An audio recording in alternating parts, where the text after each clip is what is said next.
ఢిల్లీ పర్యటనలో ఉన్న నారా లోకేష్ గారిని భాజపా ఎంపీ ఆర్ కృష్ణయ్య గారు కలిసి వినతి పత్రం సమర్పించి బీసీలకు అండగా ఉండాలని, బీసీలకు ప్రత్యేక మంత్రిత్వ శాఖ ఏర్పాటు అయ్యేలా చూడాలని కృష్ణయ్య గారు లోకేష్ గారిని కోరుతూ వినతి పత్రం సమర్పించారు. బీసీల పార్టీనే తెలుగుదేశం పార్టీ.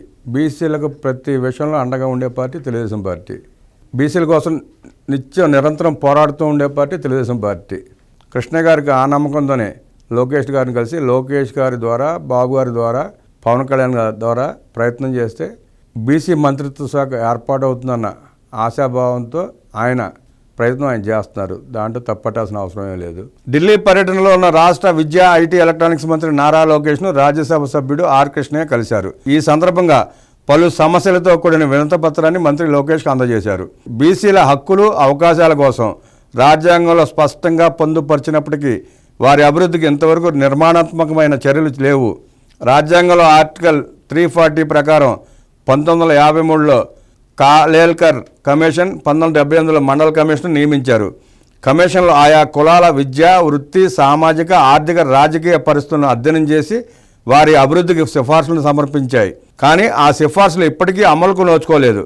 దేశంలో 70 కోట్లకు పైగా ఉన్న బీసీ జనాభా అభివృద్ధి చెందకపోతే భారత్ సూపర్ పవర్గా మారడం అసాధ్యం. దేశంలోని అన్ని రాష్ట్ర ప్రభుత్వాలు బీసీల కోసం ప్రత్యేక మంత్రిత్వ శాఖలను కలిగి ఉన్నాయి. రాష్ట్రాలను పర్యవేక్షించడానికి, సమన్వయం చేయడానికి కేంద్ర ప్రభుత్వ స్థాయిలో బీసీలకు ప్రత్యేక మంత్రిత్వ శాఖ అవసరం. ఇందుకోసం తెలుగుదేశం పక్షాన చొరవ చూపండి. అసెంబ్లీ, పార్లమెంట్ ఎన్నికల్లో 50% రిజర్వేషన్లు కల్పించేందుకు బీసీ బిల్లును పార్లమెంట్లో ప్రవేశపెట్టేలా ఒత్తిడి తేవాలి. బీసీలకు అసెంబ్లీ, పార్లమెంట్లో రిజర్వేషన్లు కల్పించాలని ఆంధ్రప్రదేశ్, తెలంగాణ అసెంబ్లీల్లో తీర్మానం చేసి కేంద్రానికి పంపించారు. బీసీలకు పార్లమెంట్, అసెంబ్లీలో రిజర్వేషన్లు కల్పించేందుకు కేంద్ర ప్రభుత్వం బీసీ బిల్లును పార్లమెంట్లో ప్రవేశపెట్టేలా ఒత్తిడి తేవాలి. బీసీ, ఓబీసీ ఉద్యోగులకు ప్రమోషన్లలో రిజర్వేషన్లు కల్పించాలి. స్థానిక సంస్థల బీసీ రిజర్వేషన్లకు సంబంధించి రాజ్యాంగాన్ని సవరించి జనాభా దామాషా ప్రకారం బీసీ రిజర్వేషన్లను అమలు చేయాలి. ఎస్సీ, ఎస్టీలకు మాదిరిగా సామాజిక భద్రతా చట్టాన్ని ఓబీసీలకు కూడా విస్తరించాలి. ప్రైవేట్ రంగంలో బీసీ, ఎస్సీ, ఎస్టీ రిజర్వేషన్లను అమలు చేయాలి. సుప్రీంకోర్టు, హైకోర్టు న్యాయమూర్తులు, నేషనలైజ్డ్ బ్యాంక్ చైర్మన్లు, union public service commission, railway recruitment board, public limited కంపెనీల చైర్మన్లు, కార్పొరేషన్లు, యూనివర్సిటీల వైస్ ఛాన్సలర్లు, కేంద్ర స్థాయిలోని ఇతర బోర్డుల అధిపతుల నియామకాల్లో జనాభా ప్రకారం బీసీలకు 50% కోటా కల్పించాలి. కేంద్ర స్థాయిలో బీసీ విద్యార్థులకు ఉపకార వేతనాలు మంజూరు, ఫీజు రియంబర్స్మెంట్, పోటీ పరీక్షల కోచింగ్ సెంటర్ల వంటి అనేక పథకాలను ప్రవేశపెట్టాల్సి ఉంది.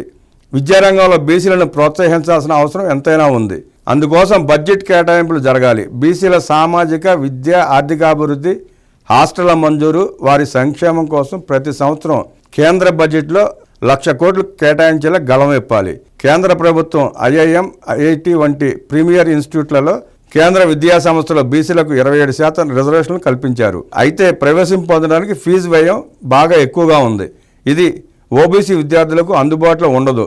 జాతీయ విద్యా సంస్థల్లో బీసీ విద్యార్థులకు ఫీజులు మంజూరు చేయడం, ఫీజు రియంబర్స్మెంట్ పథకాలను అమలు చేసేలా చొరవ చూపాలని మంత్రి లోకేష్కు ఎంపీ కృష్ణయ్య విజ్ఞప్తి చేశారు.